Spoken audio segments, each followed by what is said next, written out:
Hello students, today we will discuss next topic of our fourth unit of heat and thermodynamics book. So today we are discussing van der Waals equation of a state. मतलब अभी तक हमने van der Waals equation को use किया था directly. आज हम इसका प्रूफ करेंगे कि van der Waals equation जो होती है that is P plus a by a n square by V square. अगर हमने गैस के मोल्स को एन अमाउंट लिया है, एन को 1 नहीं लिया अभी मैंने, तो इस केस में बेटा हमारे पास van der Waals इक्वेशन ये होती है. और अभी तक हमने इसको डायरेक्ट यूज़ किया था. अब मैं आपको इसका प्रूफ करवा रही हूँ कि ये इक्वेशन कैसे बनती है. एक्चुअली जो आइडियल गैस इक्वेशन है वो तो होती है P V is equal to n R T. ठीक है, उसी का रियल गैस के लिए मॉडिफाइड फॉर्म ये होती है. तो van der Waals इक्वेशन कहाँ से आई और इसका प्रूफ क्या है ये आपको इस टॉपिक में करवाऊंगी.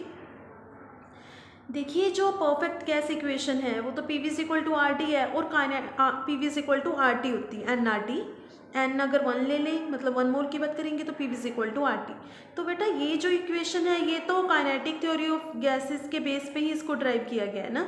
और इसमें तो ये अजम्पशन लेके चलने हैं काइनेटिक थ्योरी वाली कि जो मॉलिक्यूल्स का साइज़ है वो निग्लिजिबली स्मॉल है, बहुत ही कम है, और उनमें जो फोर्स ऑफ अट्रैक्शन है वो ना के बराबर है गैस के मॉलिक्यूल्स में. बट एंड्रयू एक साइंटिस्ट हुए हैं और भी कई साइंटिस्ट ने एक्सपेरिमेंट्स किए थे बेटा, और एक्सपेरिमेंट से उन्हें ये रिजल्ट मिला कि कोई भी रियल गैस ना ये दो जो काइनेटिक थ्योरी की एजम्पशंस है इन दो एजम्पशंस को सेटिस्फाई नहीं करती. तो उन्हें जो रियल गैस का बिहेवियर था वो परफेक्ट गैस के इक्वेशन से वो रियल गैस के बिहेवियर को डिराइव ही नहीं कर पाए. तो फिर 1873 में van der Waals एक साइंटिस्ट हुए. van der Waals साइंटिस्ट के नाम पे इस इक्वेशन का नाम van der Waals इक्वेशन रखा गया है बेसिकली, क्योंकि ये इक्वेशन जो है वो van der Waals नाम के साइंटिस्ट ने डिराइव की थी, उन्होंने दी थी.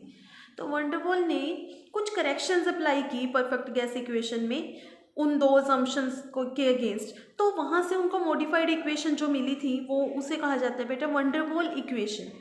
Okay, van der Waals equation of state. और ये इक्वेशन रियल गैस पे एप्लीकेबल थी. जो ये P V is equal to n R T है ये आइडियल गैस के लिए है, इसे रियल गैस में अप्लाई नहीं कर सकते. तो अब इसका डेरिवेशन करते हैं. देखिए, अगर हम परफेक्ट गैस का 1 मोल लेके चलते हैं और मान लेते हैं इनिशियली जो प्रेशर है परफेक्ट गैस का, सपोज मैं प्रेशर पी आई ले रही हूँ और वॉल्यूम वी आई ले रही हूँ. ओके, और ये दोनों कब है? टी टेम्परेचर पे. तो it means ideal gas equation बन जाएगी P I V I is equal to R T, क्योंकि एन को मैंने 1 ली है, 1 मोल की बात कर रही हूँ अगर मैं. तो ये हमारे पास आइडियल गैस इक्वेशन हुई. ठीक है, अब जो परफेक्ट गैस है और we can say ideal gas एक ही बात है.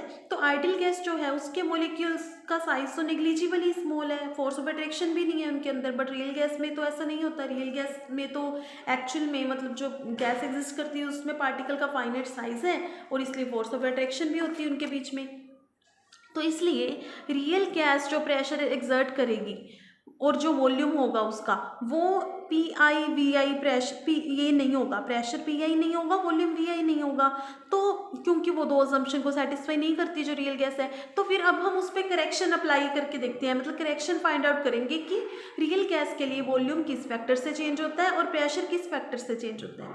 फर्स्टली हम बात कर रहे हैं बेटा, मैं जो फर्स्ट इसमें करेक्शन लेके चल रही हूँ कि जो एक असम्पशन थी ना काइनेटिक थ्योरी की कि पार्टिकल्स का साइज नेग्लिजिबली स्मॉल है बट रियल गैस का हम कहते हैं फाइनाइट साइज है. तो फर्स्ट वही लेके चलते हैं कि correction for finite size of the molecules. देखिए बेटा, मान लेते हैं हमने कोई कंटेनर लिया, उसके अंदर गैस फील्ड है. ठीक है, तो गैस फील्ड है, अब उसके अंदर गैस के बहुत सारे मॉलिक्यूल्स हैं. ठीक है, बहुत सारे मॉलिक्यूल्स होंगे गैस के इधर इधर एंड सो ऑन. मान लेते हैं इनका जो डायमीटर है हर मॉलिक्यूल का, सपोज ये डी है, तो सेंटर से उसका डिस्टेंस क्या हो जाएगा? डी बाई 2, मतलब रेडियस डी बाई 2 हो जाएगा.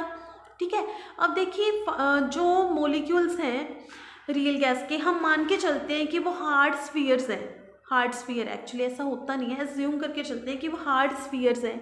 तो फाइनाइट साइज की वजह से बेटा जो मॉलिक्यूल्स का सेंटर है वो कंटेनर की वॉल से d/2 कम डिस्टेंस से तो नहीं अप्रोच कर सकता, मतलब जैसे जो मॉलिक्यूल बिल्कुल वॉल को टच भी करेगा उसका भी वॉल से d/2 सेंटर से तो डिस्टेंस होगा ही होगा, क्योंकि d/2 सेंटर से डिस्टेंस है उसका और टोटल d है, तो मॉलिक्यूल पूरा का पूरा तो उसके अंदर जो आ रहा है ना, ये उसका वॉल से सेंटर से लेके वॉल तक का डिस्टेंस d/2 तो होगा ही होगा, इससे कम तो नहीं हो सकता।